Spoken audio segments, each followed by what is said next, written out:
Hello दोस्तों, कैसे हो आप सभी का चैनल पे वेलकम है। Nursing, pharmacy, BPT and paramedical से रिगार्डिंग सूचना पाने के लिए आप मेरे चैनल को सब्सक्राइब करें, जिससे मैं कोई भी नया वीडियो बनाऊँ तो सबसे पहले आप तक पहुँचे।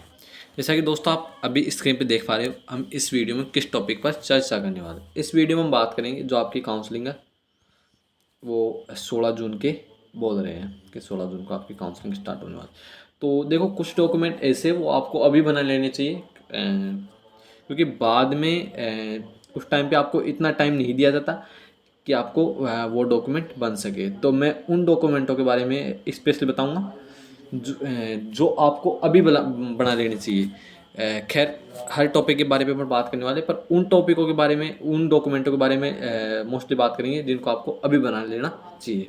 तो अपन बात करेंगे इस वीडियो में बीएससी नर्सिंग। बीएससी नर्सिंग के लिए कौन कौन से डॉक्यूमेंट रिक्वायर्ड है काउंसलिंग के टाइम, वन बाय वन करके अपन सारे डॉक्यूमेंटों के बारे में बात कर लेते हैं। तो जो सबसे पहला आपका डॉक्यूमेंट चाहिए होता है वो काउंसलिंग के टाइम पे वो चाहिए होता है कॉलेज एप्लीकेशन फॉर्म। ये क्या होता है कि आपको कॉलेज में जिस टाइम के, जैसे मान लो आपको जीकोन लालसोट अलॉट हुआ है, जीकोन लालसोट यानी government college of nursing Lalsot आपको अलॉट हुआ है। तो उस टाइम पे क्या करते हैं कॉलेज वालों, आपको एक फॉर्म देते, वो आपको भरना होता है, वो चाहिए होता है। तो ये आपको कॉलेज में मिल जाएगा, इसकी आपको अभी कोई प्रॉब्लम नहीं है। ये कॉलेज के जो काउंसलिंग टाइम है वो कॉलेज में जाएगा, उसी टाइम इसकी रिक्वायर्ड होगी, तो इसकी आपकी कोई problem. Entrance exam result copy ये आपको चाहिए होती है, 2 सेट। जो आपका एंट्रेंस एग्ज़ाम 2 तारीख को रिजल्ट आया था, वो आपकी कॉपी चाहिए होती, तो आपको आपने रिजल्ट डाउनलोड कर लिया होगा और उससे कॉपी निकलवा सकते हो। ये तो बाद तक भी रहता है, आप बाद में निकलवा सकते हो या अभी निकलवा कर रखना चाहते हो तो आप अभी निकलवा सकते हो। जो तीसरे पे होगा वो होगा अलॉटमेंट लेटर। अलॉटमेंट लेटर क्या होता है, जैसे आपको मान लो आपने काउंसलिंग कराई, अब आपने कॉलेज की चॉइस कर दी कि 1 नंबर पे आपने ये कॉलेज रखा, 2 नंबर पे ये रखा, 3 नंबर पे ये रखा। तो जो कॉलेज आपको अलॉट होता है, यानी जो भी कॉलेज, मान लो आपको दूसरा नंबर पे आपने कॉलेज भरा government college of nursing Lalsot और आपको मिल गया, तो वो क्या है कि जो अलॉटमेंट लेटर आता है उसमें लिखा होता है कि आपको ये कॉलेज अलॉट हुआ, तो उसकी आपको एक 2 कॉपी उसकी चाहिए होती है। क्योंकि कॉलेज वाले एक तो रखते हैं उनके पास में वैसे, एक ओरिजिनल की रखते हैं और एक जो डुप्लीकेट डॉक्यूमेंट है उनकी रखते हैं। तो ये भी आपको चाहिए होता है, तो ये तो अलॉटमेंट लेटर आएगा जबकि बात है, इसकी भी कोई प्रॉब्लम नहीं है। नंबर 4, ये एप्लीकेशन फॉर्म। एप्लीकेशन आपको जो आपको RUHS ने आपका जो RUHS का फॉर्म फिल किया था एग्जाम देने के लिए, स्टार्टिंग में आपने RUHS का जो फॉर्म फिल किया था उसकी जो कॉपी आपको चाहिए होती है, तो वो आपको संभाल के रखना। अगर आपके पास खो चुका है तो जो RUHS की वेबसाइट है उस पर RUHS वापस इसका जो लिंक है वो डाल देगी, तो आपको इतनी दिक्कत लेने वाली बात नहीं है। अगर आपका पहले से है तो कोई प्रॉब्लम नहीं है, उसको आपको संभाल के रखना है। तो ये भी आपको, ये इंपॉर्टेंट डॉक्यूमेंट है, तो ये आपको रखना है। इसके अलावा आपको चाहिए होता है डिमांड ड्राफ्ट। डिमांड ड्राफ्ट क्या होता है कि जैसे कि आपके, मान लो आप कोई भी, जैसे गवर्नमेंट कॉलेज में, तो गवर्नमेंट कॉलेज के मैं एक बार फीस स्ट्रक्चर, आपको सबसे पहले फीस स्ट्रक्चर बता देता हूँ। तो देखो, जो SMS कॉलेज है स्वाय मानसिंह, जो गवर्नमेंट कॉलेज है उसकी फ़ीस फ्री है, यानी मतलब वो पूरी तरीके से गवर्नमेंट कॉलेज है। इसके अलावा जितने भी कॉलेज है, लगभग 36 35 36 कॉलेज, वो बाकी प्राइवेट कॉलेज, वो प्राइवेट नहीं, सॉरी, सेमी गवर्नमेंट कॉलेज है। तो उनमें क्या होता है, जो जनरल जनरल कैटेगरी, OBC और MBC और अदर स्टेट के कैंडिडेट, यानी बॉयज ओनली, ये बॉयज की बात है, उनके तो रुपये लगते हैं 51,000 रुपये, 51,000 रुपये पर ईयर लगते हैं। फिर थर्ड सेकेंड ईयर में 50,000 हो जाते, थर्ड ईयर में 50, और जो फोर्थ ईयर में 50 यानी 51,000 रुपये फर्स्ट ईयर में लगते हैं। इसके अलावा जो SC ST कैटेगरी के बॉयज है, SC प्लस ST और प्लस ऑल गर्ल्स, कोई से भी स्टेट की हो, चाहे राजस्थान की हो, कोई से भी कैटेगरी की हो, उनके लगते हैं 21,000, यानी 21,000 रुपये पहले महीने में लगते हैं, यानी पहले ईयर में लगते हैं, उसके बाद में 20,000 रुपये तीनों साल लगते हैं। तो ये इस प्रकार की फीस स्ट्रक्चर है। तो वो आपको क्या होता है कि जैसे आपको कोई बैंक में जाना है, उससे आपको जो चेक बुक होती है उसके द्वारा ये DD बन जाती है, कि इस नाम से बनेगी, तो ये बाद की बात है। आपको जैसे कॉलेज अलर्ट होगा मैं इसके बारे में पूरी जानकारी दे दूंगा। अभी आपको और डॉक्यूमेंटों के बारे में बात करेंगे जिनकी रिक्वायर्ड अभी है। चालान कॉपी, ये यानी मतलब आप जैसे काउंसलिंग कराओगे उसमें आपके काउंसलिंग के 550 रुपये लगने वाले हैं, तो वो आपको चाहिए होगी। 10th और 12th की मार्कशीट, देखो दोस्तों ये इंपॉर्टेंट है। अगर आपने आपके स्कूल से अभी भी मार्कशीट नहीं ली है 10th और 12th की मार्कशीट की, तो आप वहाँ से जाके ये ले लेना चाहिए अभी आपको। तो ये आपका इंपॉर्टेंट है, 10th और 12th की मार्कशीट आपको ले लेनी चाहिए। फिर इसके बाद में caste certificate, most important document है, मोस्ट इंपॉर्टेंट आप मान सकते हो। ये डॉक्यूमेंट बहुत इंपॉर्टेंट है, कास्ट यानी जाति प्रमाण पत्र।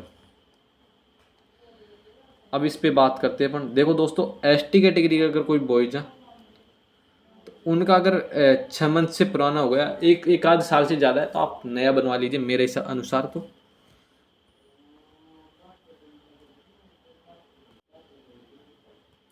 देखो नया बनवा लोगे तो सबसे बेटर रहेगा। अगर 1 साल से आपका ज़्यादा रहेगा वैसे चल जाएगा, एसटी कैटेगरी का अगर कितना पुराना हो जाति प्रमाण पत्र चल जाता है। फिर भी आपको अगर आपका 6 7 8 9 महीने पुराना है तो आप नहीं बनवाए, नया बनवा ले।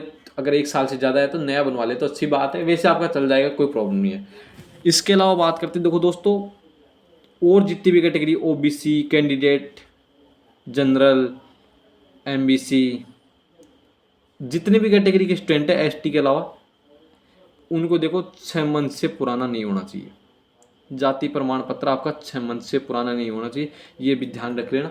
अगर आपका पुराना है तो आप बनवा लो, क्योंकि इस डॉक्यूमेंट में कम से भी कम आपके 10-12 दिन लग ही जाते हैं, 10 से 12 दिन लग ही जाते हैं। तो आपको ये डॉक्यूमेंट आपको अभी बनवा लेना है। ST SC कैटेगरी के अलावा जितने भी स्टूडेंट हैं और उनका 6 मंथ से पुराना हो चुका है तो उनको दोबारा ये डॉक्यूमेंट बनवा लेना। ये मोस्ट इंपॉर्टेंट चीज़ है, आपको ये चीज़ बहुत ज़्यादा ध्यान रखनी है। फिर काउंसलिंग के टाइम में बन नहीं पाता और आपको कॉलेज वाले परेशान करते हैं, तो आपको ये बनवा लेना है। अब बात करते हैं 10वें डॉक्यूमेंट की, बोनाफाइड सर्टिफिकेट यानी मूल निवास प्रमाण पत्र। देखो ये कोई सी भी कैटेगरी का कितना ही पुराना हो, नो प्रॉब्लम है। आपका कितना ही पुराना हो, ये आपको नया नहीं बनवाना, ये चल जाएगा पुराना ही, तो इसकी कोई प्रॉब्लम नहीं। कास्ट सर्टिफिकेट की प्रॉब्लम होती है। अब बात करते हैं माइग्रेशन सर्टिफिकेट। माइग्रेशन सर्टिफिकेट क्या होता है, जो आपको 12th की मार्कशीट है उसके साथ में एक ग्रीन सा यानी हरा कलर का एक छोटा सा दिया जाता है माइग्रेशन सर्टिफिकेट, तो वो आपको चाहिए होता है। तो वो भी आपको ले आना, अगर आपने कॉलेज से वो स्कूल से नहीं लिया है तो भी ये आपको ले आना है। फिर बात करते हैं ट्रांसफर सर्टिफिकेट। अगर आप ये टीसी आपने अगर स्कूल से अभी नहीं लिया तो ले लेना आपको टीसी। और फिर बात करते हैं मेडिकल फिटनेस सर्टिफिकेट। ये आपको हॉस्पिटल से जैसे कोई जिकोन लालसोट है उससे अटैच हॉस्पिटल है, गवर्नमेंट हॉस्पिटल लालसोट, तो उससे आपको बनवाना होता है। तो ये बाद की चीज़ है, इसके बारे में संपूर्ण और विस्तृत तरीके से बता दूंगा आपको वीडियो कि आपको कैसे क्या करना है इसका, तो इसका बाद की बात है। अभी इस पर चलते हैं। कैरेक्टर सर्टिफिकेट, ये कैरेक्टर सर्टिफिकेट होता है। एक तो होता है जैसे आपने लास्ट इंस्टीट्यूट में यानी जिस स्कूल में पढ़ गया है वहाँ से कि आपका अच्छा व्यवहार है, और एक आपको 2 बनवाने हैं आपको, जैसे कोई भी टीचर से उनसे साइन करके। तो ये बाद की बातें हैं, अभी आपको ये अभी नहीं करना। आधार चाहिए होता है, जन आधार आपका नहीं चाहिए होगा, जन आधार आपको नहीं चाहिए होगा, आधार कार्ड आपका ओरिजिनल चाहिए होगा, पासपोर्ट साइज फ़ोटो चाहिए होगी।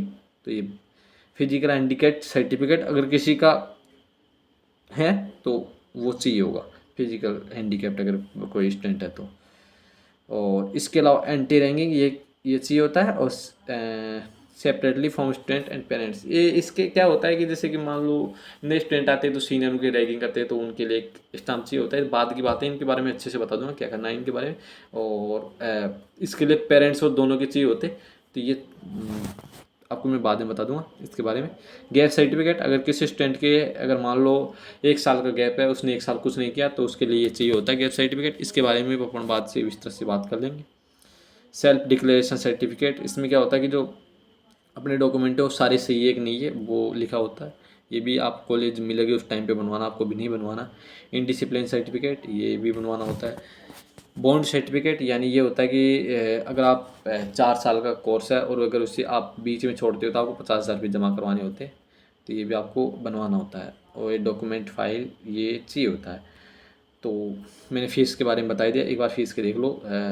ऑल कैटेगरी गर्ल्स से 21,000 रुपये, ST SC बॉयज़ 21,000 रुपये, और OBC जनरल बॉयज़ के लिए और MBC कैटेगरी के बॉयज़ के लिए 51,000 रुपये। इस प्रकार फ़ीस का वो होता है। तो देखो दोस्तों, आपका कास्ट सर्टिफिकेट मेन था, तो मैंने बता दिया कास्ट सर्टिफिकेट आपको बनवा लेना है। और TC ये अगर आपके पास नहीं है, 10th-12th की मार्कशीट, माइग्रेट सर्टिफिकेट आपको ले लेना है।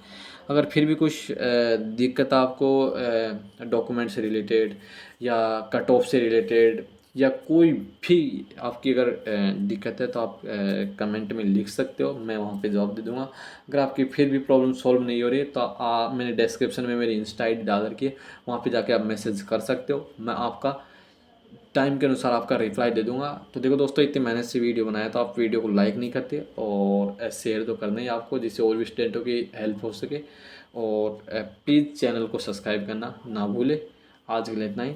थैंक्स दोस्तों, धन्यवाद आपका वीडियो पूरा देखने के लिए।